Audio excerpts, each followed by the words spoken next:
the amount of thinkers somebody like Mark Fisher can just pull all together is really astounding. Because I was it's on the Leftology Medium page, which I don't think many people check out. But I wanted to do a video essay series on the capitalist realism and just go chapter by chapter, because I had a friend who was reading through it, but it's just sometimes for people it's not easy to read books, or they just don't have the time to. So I was trying to like condense it, and chapter 1 of Mark Fisher's capitalist realism is like 11 pages, and the book in total is maybe 95, I think. Yeah, it's a small book. It's about there, but the amount of just different topics discussed in 11 pages, like that could be an entire book on its own if Mark Fisher felt like it. Yeah, for sure. It is absolutely insane. What did I get? I got about 1,200 words out of it, just trying to explain it, pull it down. But there's at least like 4 different sections within that first book, or first chapter, not first book. Yeah, I need to record that soon. I was trying to record it in here, but I can't because Zoom doesn't pick it up. But when I'm trying to record on Streamlabs, it will pick up the air conditioning in my dorm that's like constantly going off. And I was like, I have higher, because Zoom has like an auto like attempt to get rid of the background, and Streamlabs you can kind of mess with that, but it's not like you have to do it yourself, sort of, right? Yeah, I don't know enough about compression and filters and stuff like that. I know I make music, and I know I should probably understand what those things means, but they're just out of my league, I guess. Do you use Premiere Pro by any chance for music? For your like editing like videos and stuff like that? I need to use an actual editor, but I just use someone suggested Shotcut to me, and it's what I use, even though it crashes like every time I try to make a video at least once. Yeah, I probably do need to advance if I do want to keep making these videos, which I mean, it's do. expensive, so I get it. But Premiere Pro has a nice denoiser effect that you can put on your audio, and it'll take out any like hums or anything in the background. So that would probably fix that for you. Yeah, that would probably help. There might be a denoiser filter on Streamlabs. I'm not sure. I need to check around for that. But hello, everybody. Welcome to the Leftology podcast. Today we're doing a little bit differently in that we're discussing a book. It's Sigmund Freud's Ego and the Id. I've just been thinking about the, I guess, Oedipus complex, because I'm reading through Anti-Oedipus right now.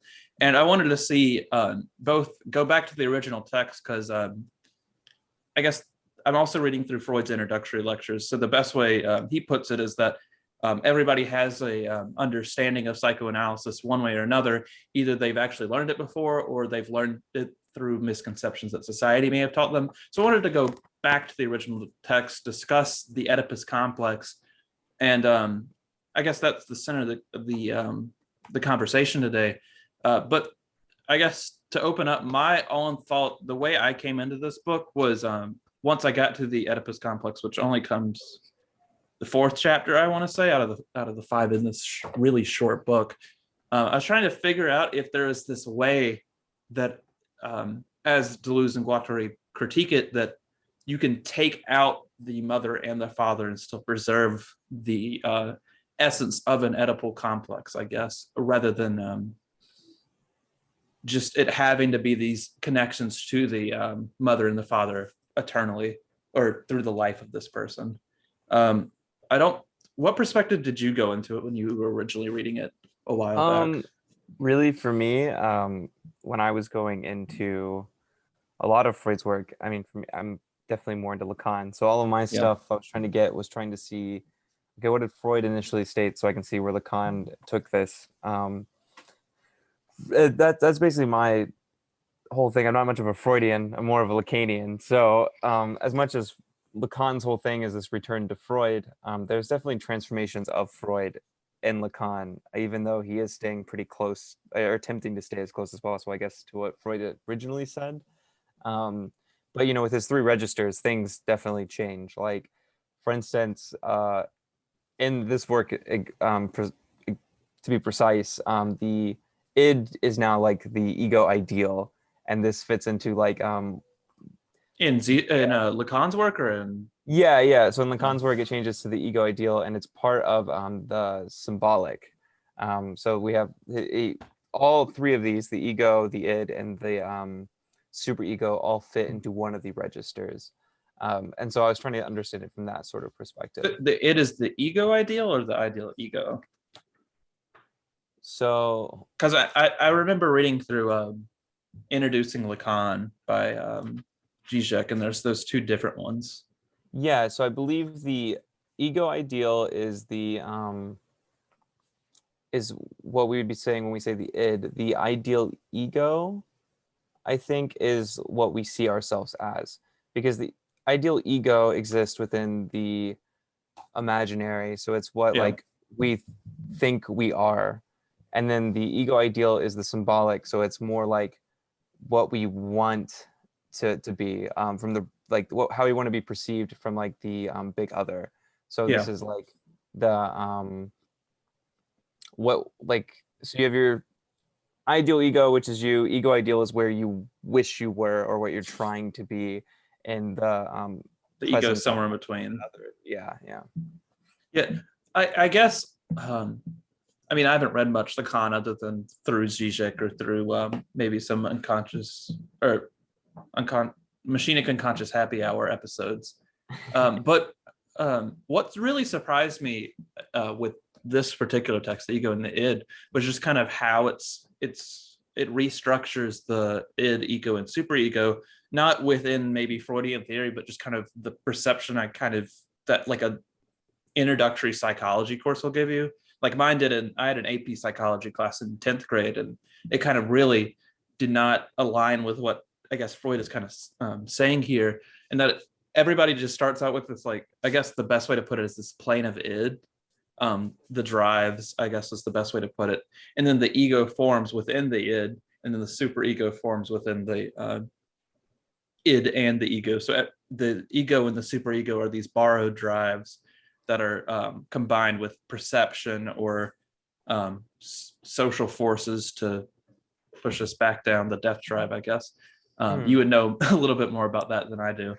But it's just it's like having a really big circle and then a smaller circle and then the smallest circle, rather than the ego is trying to balance act between this id and superego, which it kind of also is doing, but it's not the best way to put it, with at least for this text. Yeah, for sure. And I think when you're talking about what you referenced this twice, what people like think is being said in Freud and what is actually being said. Um, actually, speaking of podcast, Y Theory does a really good job. The guys over there explaining how a lot of these will have like sort of conceptions of them that are not at all close to what Freud was talking about. Yeah. The only one that may be sort of close, or at least gets sort of at the essence, I wouldn't say it's necessarily got it down necessarily, is the ego. Because like when we are like saying like, you know, this person has like a huge ass ego, like yada yada, we're getting at something that's close, but it's not like the full thing, but it's the closest thing. If you ask someone what the super ego is, or you ask them what the id is, you know, normally you're going to get probably something someone learned in their AP Psych class that is like a caricature of what Freud said. Yeah, I think the id, I think, is probably second closest, and sometimes maybe is the closest because it's just these raw-based desires is how it's been explained, and that doesn't necessarily really change. Maybe a little bit. It's a little bit more expansive than that, but it's one of the closest. But the superego is just kind of completely misconstrued because I want to say her name is Dr. McIntyre. Maybe it's slightly different, but I was listening to it's a podcast lecture series. I think it's the philosophy of psychoanalysis or something like that.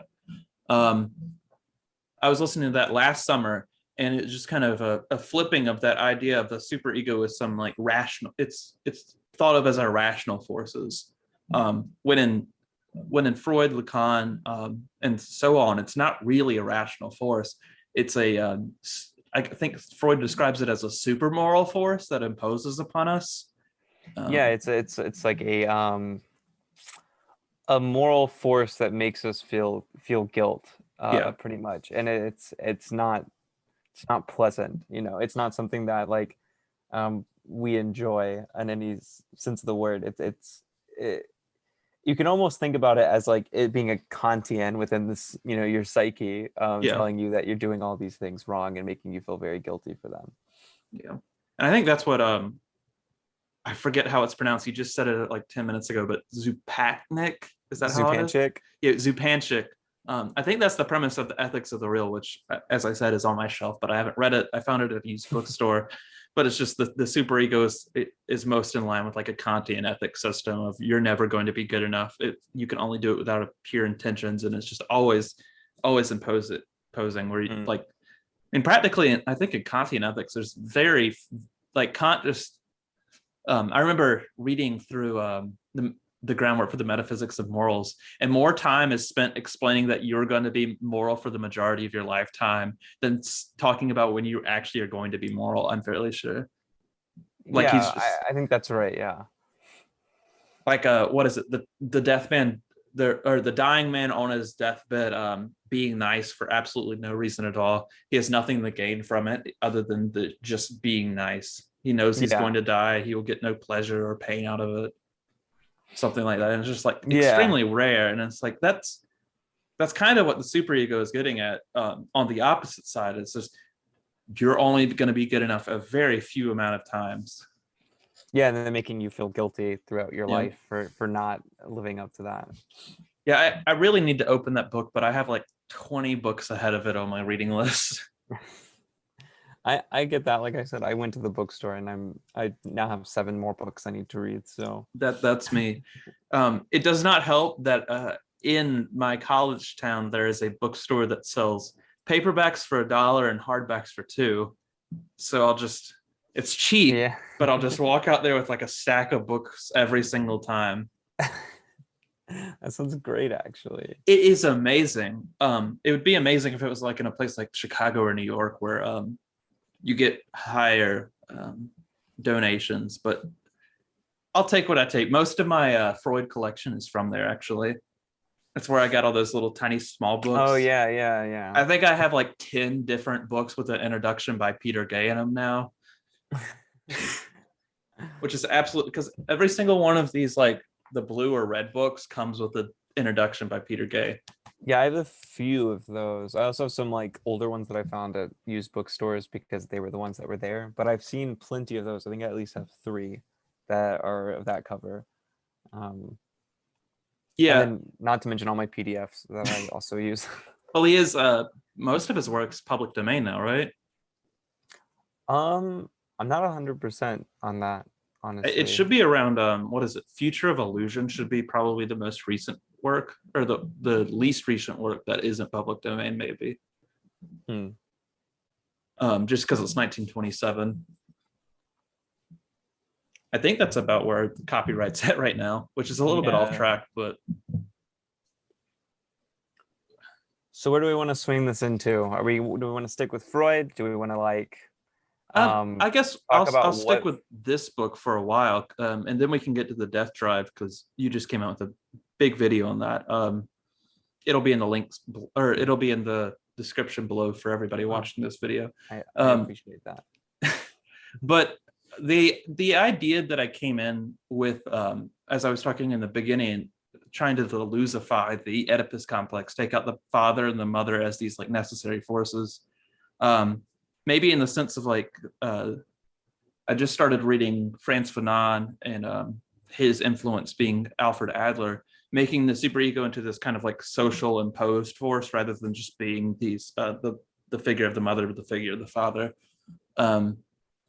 Just coming into this, I realized at the end of the book, I was talking with my friend at the coffee shop the day after I finished this, or actually the day of me finishing this book. And I was thinking through of it, and I think it's this, in the 5th chapter, Freud finally gets to this interplay between eros, the forces of, I guess, enjoyment is probably the closest word I can use, jouissance, which a lot of people use to describe that, and death. And there was one particular one that stuck with me, and it's the grasshopper example, I think, in that Freud is trying to see how the death tricks eros into letting it have its drives, I guess, in that for the grasshopper or the mantis, whatever it was using as its example, it has sexual intercourse, and then immediately it dies afterwards. So what I was coming into this with, it's I guess a continental phrase would be the best way to put it, in that Lacan's going back to Freud, but I'm trying to go back to Sophocles. Okay. Go back to. So what I was thinking of with the fusions, which trying to develop the ideas I came into it with the terminology that Freud's creating, is that Oedipus, as the Oedipus, the king structure, and the prequel that's like you find out during the story. I don't know if there's actually a prequel play or not, or if it's in the play after that Oedipus describes killing his father unknowingly and going against the Phoenix. Because I didn't read that part in English class, but it seems like it's a 3-act structure, I guess is the best way I can put this fusion that the Oedipus complex is, in that the death drive is meaning, eros, and then the death drive is punishment. So that's the idea I got out of this, I guess, if I really want to recontextualize Oedipus. Okay, so can you elaborate a little bit on the death drive as meaning? So the death drive is meaning, that's just the superego forces without the punishment, I guess is the best way to put it. For Oedipus, the king as a play, that would be the fates. So the fates tell Oedipus that your life will result in this. You will kill your father, have sex with your mother, stuff like that. And there's also in that the understanding of the taboo. That those would be the 2 meanings, that you will do this and you will get punished for it, I guess. But in that, there's a fusion with Oedipus, in that I'm trying to do my best to explain this, but I don't necessarily have the complete language for it.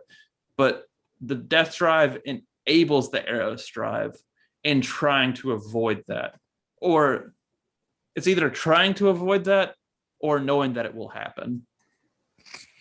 Okay, so you're kind of onto something. So if we look at the death drive, what it seems like you're pointing to is Lacan definitely could have come up with this way before me. So it seems like you're thinking of, so you have the death drive, and then in Freud you have the drives of self-preservation, right? Yeah. And they almost act as if they're against the death drive, but in the end function to bring the death drive to its like to its the conclusion. death drive can be enjoyed, what was it, Freud's explanation of somebody who the superego imposing on the will, or the will of the ego, saying you're not good enough. The ego directs it outwards onto the world rather than onto itself in self-preservation. I mean, I still have to work on this. I could do eventually, once I go to doctoral school, I could do like a little paper on this if I ever wanted to spend time on psychoanalysis, because that's when I'll be able to take actual classes on it. But to me, it kind of seems, especially when applied, there is kind of a cyclical nature to it, in that the first death drive only allows eros because it knows that second death drive is coming, the punishment is coming. The best way I could describe it as, there was one eating disorder that came up in my mind as an example. Trigger warning for those that triggers, obviously. But I guess bulimia was the closest example I could think of, in that one is allowed to eat because one knows that they will throw it up. Okay, yeah, I can see that. Yeah, I think like you're still like really on to this, like it's I don't think it escapes correct. Freud, but it's like a slight I think differentiation. I think well, yeah, I think this is the movement. I would say you're pretty close to the movement from Freud to how Lacan ends up interpreting the death drive, because right, in Freud you have the death drive versus eros. I think this is partly from my understanding of Lacan and Zizek is how I'm reconfiguring this, because from my understanding, mostly, as I said, machinic unconscious happy hour, is that by the time you get to these thinkers, the superego kind of helps the id in a way. Yeah, so one thing, if we're gonna go right into the superego and id, something I took from Zizek actually that I wanted to write down for this was sort of explaining their relationship.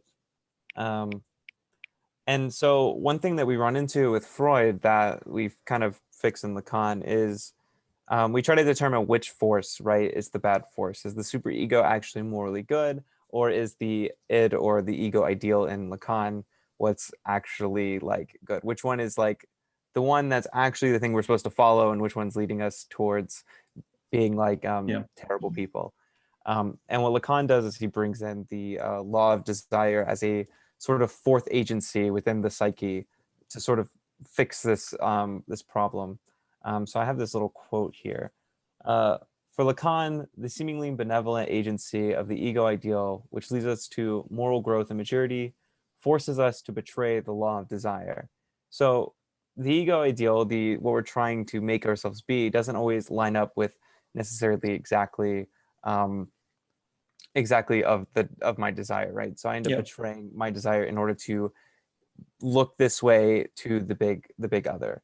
Um, by way of adopting the reasonable demands of existing socio-symbolic order. So yeah, like right there, I would say this goes into Lacan even saying that language itself alienates us, which would put us into the symbolic, which then allows us not to ever really achieve our desire.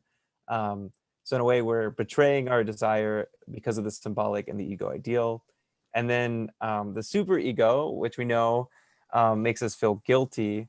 Um, it's going to be averse to this because actually what the super ego wants us to do is make us feel guilty and put pressure on us for betraying the law of desire. So Yeah. here he writes, the guilt we experience under the superego pressure is not illusory but actual.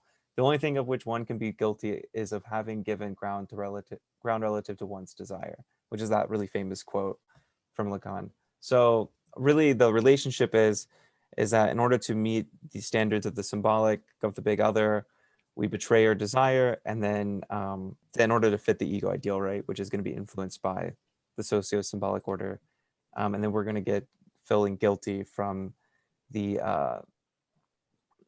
super ego for betraying our own desire. No matter, like our desires can be really fucked, right?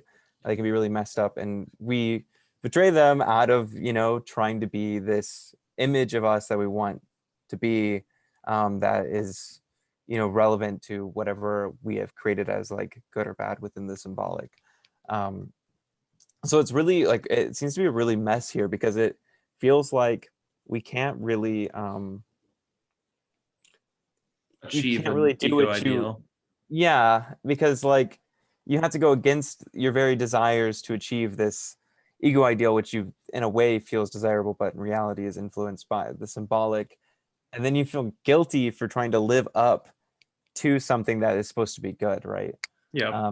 So they're at this sort of like war with each other, which I think is like really common in any psychoanalysis. You're gonna have like two things that are like doing the complete opposite of one another. Oh yeah. That reminds me, and I look to the right with my now smaller Eric or my now smaller psychoanalysis stack because I'm trying to bring stuff home so I don't have to bring my entire bookshelf back with me at once.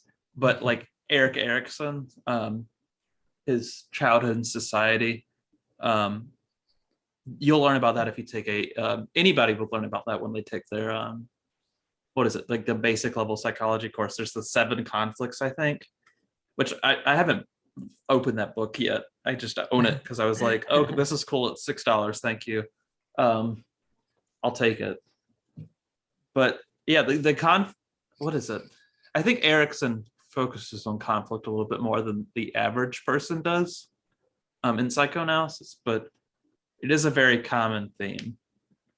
Well, I mean, yeah, I think conflict is even to return to Freud, but um, uh, even when we look at the superego, the ego and the id, I mean, that is like the psychical area of conflict. I mean, you have all of these sort of forces that are all, as much as they may stem from one another and be interconnected in some way, right? They are like at odds with one another at the same time. Um, And actually, I mean, this is where we got to ego psychology, right? Yeah. Is there's this conflict, and in the conflict in ego psychology was bad. It wasn't at all good. They wanted to get rid of the conflict, even though in Freud he doesn't say that necessarily the conflict between these three like agencies is a bad thing. They take it that way and they go, what we need to do is we need to make the ego stronger to be able to fight off um, both of these other agencies so people can live a happy life. Yeah. Which obviously I disagree with. But I mean, I think conflict, antagonism, to use my Hegelian Isocratic influence. is anti-happy life. Well, I don't think that'll actually lead to happiness, is what I would say.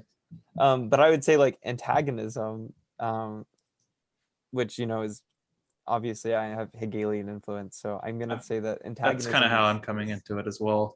yeah, it's totally necessary, and it's going to exist. Antagonisms are everywhere, and that's why it's central, I think, to a lot of psychoanalysis. Like even in the Death Tribe, we have the antagonism of our desire to achieve objectivity A, which is a non-object, Yeah. and then the conflict of the drives to make us fail that thing and repeat over and over, and our like enjoyment from suffering, basically, jouissance. Yeah. I mean, you reminded me of when I was reading the How to Read Lacan book. I think it's on the back cover exactly, but how Zizek describes how Lacan retools psychoanalysis, which I've used in a couple classes now to discuss different things. Ironically, I think I'm going to end this couple paragraphs I'm on with a Graham Harmon reference, but we'll get to that later. But it's Lacan and I think Marcuse too, but Zizek obviously doesn't talk about Marcuse in a book about Lacan, are kind of shifting Freud to where Freud in the psychoanalysis of his time is trying to ease enjoyment by getting other things out of the way. Or that's typically how it's seen. You get the id or the superego out of the way so the ego can enjoy itself, so that you can have sex again or whatever normally. But Lacan and Marcuse are coming in and saying that enjoyment is, you're enjoying too much, honestly. You need to learn to not enjoy. And partly what I get out of that, they might have said it, I need to read more of both of them, but there's kind of, once you stop enjoying, which capitalism doesn't let you stop enjoying if capitalism is running properly, you have that moment of being able to reflect on one's enjoyment, to understand how one enjoys, the implication of how one enjoys. And both of them want to be able to analyze that. And where I'm getting at with, I guess, Graham Harmon, even though he doesn't really, he's read Lacan, he's read Freud, but he's not doing psychoanalysis, is there is this moment in object-oriented ontology where he's talking about how change must be earned. Of course, he's talking about metaphysics and the outside world, and trying to find out where, answer questions like the ship of Theseus, where when does one ship become another? I think that's also needed in this, the ability to not enjoy, is that the ability to not enjoy is the ability to reflect and change. And I've been working around, it's just like, if I'm going to apply Graham Harmon's statement and flip it into the mental realm, make it more, I guess, somewhat idealist rather than his materialism, it would have to be in this area, in that the ability to reflect, he talks about, what is it?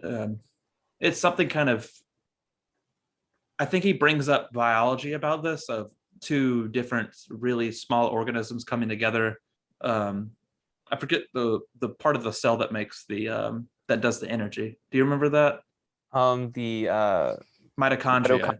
Yeah. Yeah, like the mitochondria and the nuclei coming together to create something new. Two things synthesized to make a better thing. That might help Zizek with the Hegelian influence. But this ability to reflect, something collides during this non-enjoyment period, I guess would be the best way to put it. And you're able to reflect, go through this process of where you're able to change how you enjoy something. And I think that's Yeah. kind of the importance of these thinkers. I don't necessarily remember exactly where I was supposed to get with this, but that's just kind of my thoughts on those thinkers is psychoanalysis changed once you're allowed to enjoy. One, they wanted you to be able to enjoy. The other one wants you to stop having to enjoy. Yeah, so I think we can take this enjoyment idea with talking about capitalism, right? I think you were really correct when you said capitalism wants you to enjoy and enjoy it like more like a surplus, right? Like a surplus enjoyment. Yeah. And this gets into Zizek's work where he talks about this.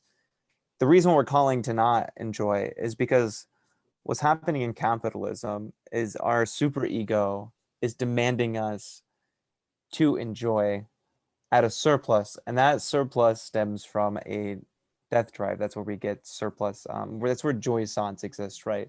That's where any sort of surplus satisfaction, whatever form that may take, it doesn't have to be enjoyment, but in capitalism, it's enjoyment. So one way to kind of fight against capitalism and fix a lot of our psychological problems is to fight against that super ego demand of you must enjoy and enjoy to like the end. Like Yeah. we end up enjoying to our detriment, basically, which is where the death Like drive comes gluttony. into play. Yeah, like gluttony is a great example. I think Zupanchik and what is sex, she uses that as an example of the death drive, where you are enjoying in order to like first you start right because you're hungry, and then you start because there's enjoyment from that, and then now the enjoyment sparks the eating instead of the hunger sparking the eating, which leads to enjoyment. Now the demand to enjoy sparks the eating, which is where you get gluttony, which overall is to your detriment.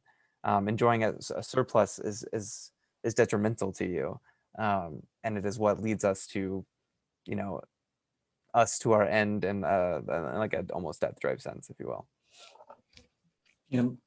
And that's a, I guess, common but very, very interesting way to just kind of point out the death drive. It's just because like I guess when I read the death drive, the first thing I think of is just like suicide, basically. But this kind of goes back to the grasshopper example, in that death allows for Eros, knowing that death will be the result, or the death drive will be the end result to some Yeah, degree. yeah. I think in this gets the death drive gets really. I love how we got into the death drive, but the death drive gets really complicated within Freud because at first he presents them as being opposed, right? And then, like you said, like in the grasshopper example, it exists to kind of allow to get to death, right? It exists because it's in opposition, but it's not in total opposition because it's the thing that leads to it. And then Freud at first completely puts Eros and the death drive against each other. But through his work, he ends up actually saying what Eros, the pleasure principle, wants to do is get rid of excitation. And that's the exact same thing that the death drive is attempting to do. So in reality, they are basically the same thing. And I think that's a really uh, interesting takeaway. I don't hear many people like, I guess until I was really getting into death drive, I hadn't heard many people like, talk about that part of Freud within the death drive, where he ends up, instead of having them opposed, which is what people often think. If you go Google, death drive, you're going to find the opposition between death drive and Eros. But what Freud ends up coming to the conclusion is that they're the same thing. And the only difference is that you have the self-preservation, which I believe stems from Eros, which is going to keep us detouring around our death, which gives us life, right? It allows us to die differently, as Zupanchik says. Yeah, that's kind of what I know. There was a note of that when I was reading through this, especially during the fourth chapter, I think, or the beginning of the fifth chapter. But it wasn't something that you brought it to the front of my mind. You took it out of my pre-conscious and put it in my conscious. You're welcome. To use Freudian terms, but it's like I was coming into this from, I haven't read Beyond the Pleasure Principle, but my basic understanding of what it's talking about, seeing these as opposing forces. And while I do think the ego and the id as a book still keeps them as somewhat opposing forces, I was noticing, I was like, these are not exact opposites here. That they're working together a lot more than I thought that they ever would. Yeah, I mean, I for sure. If you read Beyond the Pleasure Principle, which I believe this comes after, right? I think in Three the years. yeah, and in the introduction, he kind of says that it's a sort of continuation from Beyond the Pleasure Principle or something along those lines. Um, if you read through Beyond the Pleasure Principle, which I did recently, way too much. Yeah, you'll see him get to that because what he ends up getting to is his solution is the sexual drives throughout Beyond the Pleasure Principle because he's trying to find what is causing repetitive trauma, like people to repeat their trauma, and he ends up finding out the death drive isn't the solution to that. And actually, through that, he ends up finding out, wait, this death drive idea I had that I was trying to oppose to the pleasure principle are really not against one another in any like meaningful sense. And so I imagine from then on, if we look again the civilization and its contents, right? He writes he can't think in any other way after he comes to like the death drive. So the rest of his work has this like subtle tone about how the death drive and the pleasure principle are like working together. I need to finish that. I kept that on my shelf, but I've only finished the first and second chapters. Of which one? Civilization and its discontents. It's I enough. read a I didn't finish it. I read enough of it that I got what I needed to about the death drive out of it, and it's sort of how transference functions within the death drive onto society and all that good stuff. Yeah, I got enough to get to the Rome example of what if Rome over the last 3,000 years had every single building and every single moment where nothing was built at the same exact time. And there's your unconscious right there, Yeah, which is, it's really hard to explain. So just, I guess, read it or watch a separate just YouTube video on it because I do not understand it enough to for the viewers to explain it right now. yeah. What people should take from this episode is read Freud. It's worth it. I promise. I Yeah, think you don't have to agree with Freud, just read it. yeah, just read it because I mean I think we're both really into the continental tradition, right? I think like after Freud, a lot of the more interesting continental work that's being done um, is typically analytically informed. I mean, One degree or um, another, yeah. yeah, like I think it's almost impossible to totally get away from it. Like, I mean, I've just picked up a book from Derrida, and Derrida's talking of on the back cover. I haven't read it yet. I mean, he brings up psychoanalysis, and I believe he mentions Lacan in there. Which work? Uh, it's difference and Or difference in not writing? yeah, difference in writing, not difference in repetition. I looked for Uh, that. I actually really wanted that one. that was By Deleuze. that's at the same Barnes and Noble. The I found 1,000 plateaus on. They always seem to have one difference in writing text just sitting there, and I'm just Yeah, I picked it up. I don't know if I'll be able to get into it. I've never read Derrida before, but I think it'll be fun to try. I I want that one because I'm kind of interested in Derrida, and I'm also interested in what's his name, Levinas, which there's a Mm. big 70-page Levinas essay in there, Yes, or there's an essay on Levinas. I went through the like chapters and yeah, there's a big section on Levinas.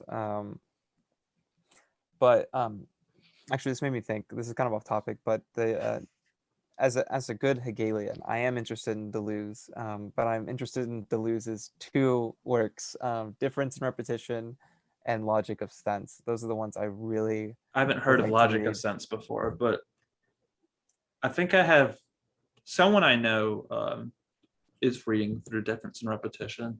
They haven't talked to me about it much, but that's one book I need to get because it's literary theory, right?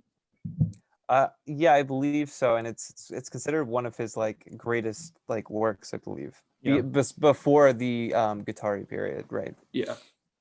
And then after that, you have like the Anti-Oedipus and Thousand Capitalism, Plateaus. schizophrenia, Yeah, um, and then what is philosophy? I forget what other books they did yeah. What together. is philosophy was a big one too. I haven't really gotten to much Deleuze though, but I would like to because I know a lot of people who are heavily influenced by Deleuze in some way. Yeah, there's a few books I really want to read that are influenced by Deleuze. I forget what his name. I referenced him earlier. Uh, Graham Harmon. Yes, Graham Harmon.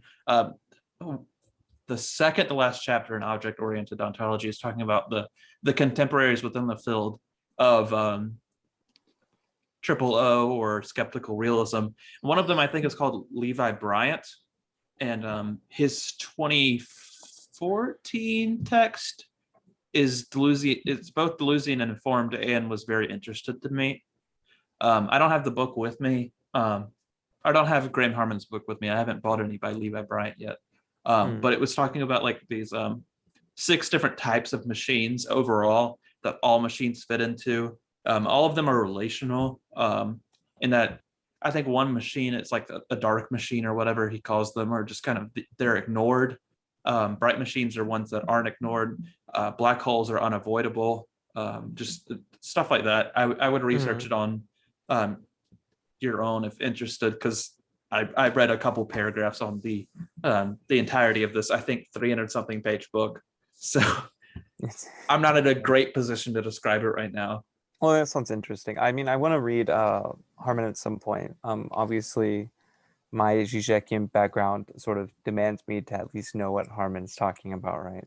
Yeah, well, in a Hegelian sense, you have to read both of them. I think I might do my senior thesis on trying to like merge their philosophies together. Just be like, I know you're opposed to what is it, materialism, anti-psychoanalysis, and you're opposed to more idealist or dualist psychoanalysis, but I'm gonna mesh you together and create a political metaphysics for my pleasure. One of those like now kiss moments, you know? Yeah, just now kiss, both of you. 50 and 50 something and a 70 something, both acclaimed, at least nationally famous philosophers. Yeah, I mean, I'd be interested to explore sort of their where their antagonisms occur more. Obviously, I don't know really much about Harmon, so I can't say like what that would be. But I've only read his overall explanation. It's like trying to explain all of Nietzsche's work by only reading Beyond Good and Evil, which you might be able to, but it's going to be really simplistic. Yeah, for sure. But I want to know like sort of where the antagonisms are between them, because I think that's where like the most productive thought comes from, is you take 2 big strains of thought, and you don't necessarily have to like merge them per se, but like you look where the antagonisms are taking place, and that's the place for investigation. I think from my knowledge, at least, I don't necessarily think I can sustain a huge segment of this podcast on this section, but from my understanding of Harmon, it's that his philosophy is coming in with a flat ontology, which reduces everything to an object. So nothing is privileged. To where in Zizek, he's coming through, I think Zizek's a dualist, maybe. Well, he's a materialist, but it's a very complicated materialism. I've kind of been trying to find somewhere in between dualism and materialism. It's really like a monodualism. I don't know. It's really hard to explain. The mind doesn't exist without the world, but the mind is partially separate. Yeah, what I would say for Zizek is his materialism is one of like that doesn't have matter. Everything, which sounds ridiculous, but everything, yeah, I know, but everything is phenomena, and it's not phenomena in the sense of like Kant, where we have the thing in itself, and then we have phenomena which is constrained to our minds. It's more so that there is just phenomena. It doesn't mean that our mind shapes the world. It's not mind dependent. Phenomena exist out there, so it's still like materialist in the sense that it isn't mind dependent. It exists out there, and he gets through there through Hegel, obviously, because this is what Hegel gets to. He gets to there just being phenomena. He gets rid of the thing in itself in the sense that Kant used it. Harmon uses the thing in itself to a degree. I don't think it's in the same. He's definitely not a Kantian or a neo-Kantian completely. He calls it the real object, in that it's not inaccessible, but only momentarily. Like if you've read Heidegger, the essence of truth, I think, has themes of that. Yeah. Yeah. Yeah, so we just get basically Zizek's materialism as materialism without matter. There's just phenomena, and then I believe his consciousness is like the phenomena of phenomena, like appearance as appearance, if that makes any sense. Um, so he's still a materialist. It's just a very confusing materialism that I can see why people would think he's a dualist in the way that he talks, because he does put the subject. Um, I think Harmon actually, in a conversation him and Zizek had, Harmon calls him a subject-oriented ontologist, right? And subject-oriented ontology, which I guess is kind of accurate. But Yeah, that's the big anyway, difference I think between them, is because Harmon tries he's like I think he opens up with like humans are nowhere near an important part in the entire universe. So why are they half of our metaphysics? yeah. Just the subject object is kind of like I most just things think are objects. Why does this get 50%? I think because a lot of how we come to terms with the world and what we see in the world is going to come from the subject. So I think like we have to understand the subject in order to understand the object, right? Um, because if we go into Lacan, for instance, we can throw this back to psychoanalysis. We Yeah. get into the symbolic. The symbolic is what's going to contour the world to be what it is. It's what we're going to get our um, concepts from. And that's going to divvy up the world and make the world look like what it does. So there is no removing the subjectivity from the objectivity. I think this you could kind of swing this to the Hegel's notion of like man, what is it? Substance as subject and subject as substance, where like what's out there is influenced by here, and what is in here is determined by what's out there, right? There's a dialectical relationship going on. Yeah, that's also the thoughts I had when smashing them together. Of that dialectical, it's kind of reciprocal between an object subject relation. And there's one section, I think it might only be a sentence or two. No, it's a couple paragraphs, but Harmon does talk about it in I think a few interviews. But it's trying to distinguish or disprove claims of people like Jordan Peterson, where he's talking about being like the lobster or being like I forget what animal Harmon uses, maybe baboons. But the idea is that every day they wake up and they reestablish their hierarchy through like fighting or whatever. And that's the way that Peterson wants you to think. What was it? I remember driving home one day and I was watching a Plastic Pills video on the lobster god, Deleuze and Peterson. I was And thinking about that. there was one thing that I've used this joke multiple times on Twitter and in person, but Jordan Peterson's philosophy is made for guys in bar fights over girls. That's all his Yeah. philosophy applies to, and I thought that was hilarious. I forget where I was going, but I do remember where I was going. But Harmon is talking about like reality is not like that at all. If you look at society, I do not have to fight for my place in the hierarchy every day. Like I don't have to reestablish it. I'm connected to these objects in the real world that have established and will continue to establish my position within society. My bank account, my wallet, my phone, my social security number, my mortgage, my deed, my job. All these things are things I'm connected to that establish a connection to the real world and to the society that I don't have to wake up and have to wonder about. They're just kind of, I guess, subconsciously understood. And I wanted to take that and flip that in that the goal of psychoanalysis is to understand the person's, so Harmon's talking about how a person's relationship to society is defined by the objects that connect them to society. And I'm trying to flip that and say that a person has these objects that define society within the person, the symbolic relationships. Yeah, for sure. I mean, I think that follows through and is actually a really good critique of Peterson. I think like what's funny. I love that critique of Peterson. It's so funny. I think a really good way to get at Peterson too, right, is like if this idea of our hierarchies being determined by us putting our shoulders back and being tough, right? then why wouldn't all of us tough boy leftists over here already abolish capitalism, right? We just put our shoulders back strong enough and capitalism would be gone. But that doesn't seem to be occurring. Any sort of movement, if that was the case, that it would happen.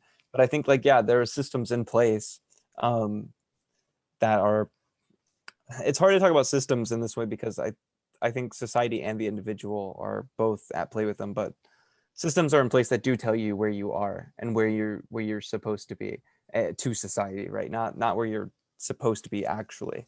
That would know we don't have to go out and put our shoulders back and like fight for our place in the hierarchy. Or we're told where our place is, and where one of the things the left is trying to do is fight against that, right?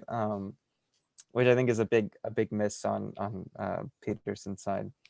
Well, there's, I guess, two ends to it, in that there's portions of the left, I think, MLs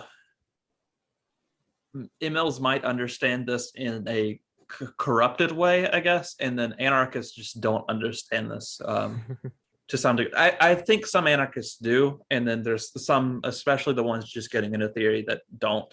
But security, a lot of the times, is based on object relation, in that I would like to have access to medicine, access to antibiotics that aren't overused, and I would really like antibiotics not to be overused, because that will hurt my object relations to being able to get surgery. Money provides some protection, though it does oppress us in another way, arguably. In that, I think some people, I definitely don't hate anarchists in any way. I really love some anarchist critique, and some is necessary. But I would say you need to understand, if you want this revolution or eventual reform into socialism, either which way you lean, I guess, you have to be able to find a way to reconfigure these object relations, maybe create new systems, as Foucault might offer, of providing these object relations. I have Power and Knowledge by Foucault, which is a collection of lectures and essays, I think. And he opens up with the discussion to Maoist. And you know how like Maoist or Marxist Leninists will have like the people's police and stuff like that.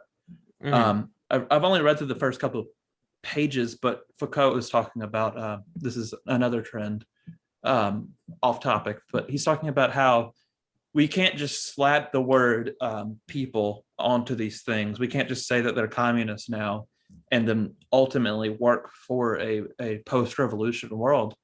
We need to actually analyze what these institutions do inherently and see if these institutions are pro-people or anti-people. And if they're against people, we need to find a way to provide that same service that they're supposed to provide, at least ideally, without having to preserve all the bad things that this judicial system provides. Yeah, I think like it's important to remember that, even if like these systems put us in places where we don't want to be, or that they're oppressive in some way, it's not that having systems in place, institutions in place are bad. It's the way in which they are in place that is bad. So I mean, that's what I would say. At least I'm not an anarchist. I'm for a bureaucratic socialism, if you will. And in that case, it's less about getting rid of institutions, but more so either changing them in some way or supplementing them with something else. Yeah, like that gets the service, like you said, that we need to be done without the negative drawbacks we're seeing currently. Which Foucault is in a very interesting position to anarchists, which I don't think you're, from my knowledge, you're not very read on Foucault. Neither am I. No. But I mean, I think he leans partially towards anarchist, at least on the critique side, but he's very skeptical, especially from what I know from the Chomsky debate, in that you can't just expect these everything to go away and those power structures not to reemerge, which I think kind of actually gets us back to Deleuze and Marcuse, ironically, and Fisher, I think, which was the start of the episode, in that they're trying to, their focus on the mind, their focus on psychoanalysis is kind of asking the question that Zizek asked. It's just like, what will happen the day after the revolution? That's what I want to know. is the quote. Mhm. And I think, ironically, I think there's a Rick and Morty episode in season 2 that might best explain what I'm trying to get at. If you remember the Purge episode. Yeah, I have not watched Rick and Morty in forever, so Okay. I'm not gonna remember. So for the basic explanation is, I forget the entire plot, but they end up on a cat-based, like cat humanoid type world. Um, and they get there the day of the purge. So for the most part, they're trying to survive, but eventually they find out that there's a class divide, and the rich are are allowing for the purge, so the poor don't kill them. Basically, the same plot as the actual purge movies. And in the end, they kill the rich and overthrow them, with the robot suits that Rick and Morty have. Um, Mhm. and there's this moment where right before Rick and Morty leaves, Rick's talking is just like, you trade with him, then he trades with this guy for this service, and then you all help each other. And then right after they leave, they start fighting, and they're just like, wait, I have an idea. And they just basically just start doing the yearly purge over again, so they don't end up killing each other. Yeah. I mean, I think this is probably one of the most pivotal questions that leftists need to have an answer for, which is, yeah, like, what do we do after the revolution? You know, Zizek's famous thing about selling his mother into slavery to get a V for Vendetta Part 2. I think that's a really important question. Something I'm working on right now doesn't necessarily answer that question, but it definitely points towards that. And it also gives some criticism to some sides of the left that basically prevent us from ever answering that question. I'm pulling from Zizek's The Courage of Hopelessness. It's gonna be pretty pessimistic, but one aspect I really liked in that book is he talks about how revolutionaries oftentimes will propose revolutionary change in order to achieve its opposite. To never, and this will bring us actually back to psychoanalysis. Yeah. Um, to achieve its opposite, to never actually change anything, to infinitely stand against the status quo. So you have a revolutionary call for some change that isn't going to happen clearly, right? Like it either doesn't make sense, it can't function. Um, like let's say we tear down all systems. I don't understand how that's going to function. I can't. There is no world building there. So some sort of push for something like that with no actual concrete way of fixing anything, which means it can't ever be implemented, which means it's just standing against the status quo for its sake of enjoyment. It's gaining a surplus from repeating being against the status quo while never actually changing anything. And then right there is where you can get into the psychoanalysis of where this ends up affecting political thought, is the way that we try to do radical change can't be, and this way that gives way to a death drive of sorts in our terms of repetition of never actually changing anything as we go towards our end, as climate change and things like that are getting worse. Yeah, I don't think this is exactly the same, but for Lyotard's libidinal economy, I know there's the portion where he talks about the two Marxes, which are described as the old man Marx and the little girl Marx. Of the little girl Marx, it's ready to go. Let's get the revolution going. And the old man Marx is kind of like a judge, where he's just indictment of capitalism after indictment of capitalism, and he just wants to keep going over and over again. Kind of both aren't the best. Like you kind of have to find that middle ground of where okay, let's do this when we can, but we also need to understand what we're trying to get rid of and what we need to do. Yeah, there needs to be a plan, and this is one of Zizek's biggest critiques: is the left doesn't have a program. Too divided. And We all think we're too smart. well, yeah, we're too divided. We're too busy doing what he would call pseudo struggles, which is where we're fighting things that don't really matter. So the weekly Twitter discourse that everyone rallies for as if it's a revolutionary It's position, that you morally grandstand in those senses, like you are the right yeah. person, this is correct, and you fight for it like you should be fighting for like a radical change of some kind. And we're so wrapped up in those that we don't actually create a program for the left to build off of, to actually bring in some sort of communist socialist future. Yeah. I guess I don't think either of us end up with the position that the culture and social struggle should just be forgotten, like some people do. For sure. For sure. But what I think is the worst about Twitter discourse in this is not only that it happens, but people kind of can expect which ones are going to happen again over and again. Because I know by the end of this year, we will have another Kink at Pride discourse week. For at least the third time since I've been using Twitter. Third or fourth time since I've been using Twitter regularly. So it's just kind of insane that we just have to, like, every year, like a group of leftists are just like, we have to everybody has to say their opinions on this one thing and we're all going to argue for a week.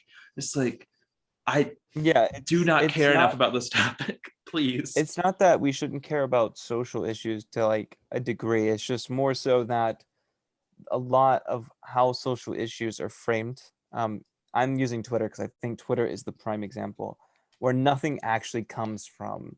Tumblr's a good example as well. Yeah, nothing. Tumblr might be worse. I don't use Tumblr, thank God. I don't either. But yeah, and I mean, I think there's an enjoyment to be found for people, a jouissance in this sort of like pseudo struggle of like, you know, you're putting yourself in a position of argumentation that is like, it doesn't really matter. It's pointless. And it's not that we can't actually care about a lot of these issues. A lot of these issues are real and we should talk about them. But in the way that they are argued and talked about, I think is, it's just, yeah. I would say that another problem with Twitter discourse is the times you do get an actual fruitful concept to discuss online, usually somebody has this insane take on it, and then everybody has to talk about that insane take rather than like actually like their position on how this should be handled properly. Yeah, and it ends up just being like quote tweets of something saying like, oh my God, this person's insane. It's not like, oh, well, I think this is incorrect because I think we should do yada, yada, yada. It's just some sort of standing of look how dumb this person is to say how sometimes that's warranted, but sometimes it's just like, please. Sometimes when it's really bad, you know, talk about anything else. Whenever I'm talking about this, I also want to totally admit I'm totally guilty of this as well. Oh, I'm guilty of this at least twice a month, honestly. It's hard to escape. Yeah, I mean, I don't think it's something that really much of anyone gets out of. It's just something that we should attempt to not engage with as much. I'm not putting myself in a moral grandstanding position going, you all you people getting in your Twitter discourse. No, I mean, I'm guilty of it too. Yeah. But I think one of the first steps to creating some sort of program for the left, you know, to know what to do the day after the revolution, right, is just kind of to prefer not to, you know, in those cases. Yeah, I'd much rather be like, hey guys, look at all these cool different brick types. We should look at that, and then get 0 likes like I did when I actually did tweet that. Oh, yeah, I try to be as practical as I can be now, because I mean, Twitter gets you emotional sometimes. But there's just, what was it? Like for city planning discourse, which that's another hobby I have. I'm always like, for most cities in America, there's going to be city boards that are going to be left empty. So please apply for them if you are very pro-housing, because who's going to be there if you don't apply? Old people in HOAs and landlords. And those are the people you do not want to be on those boards, and especially not to have a majority on those boards. Yeah, for sure. But that shit doesn't get any likes, so yeah.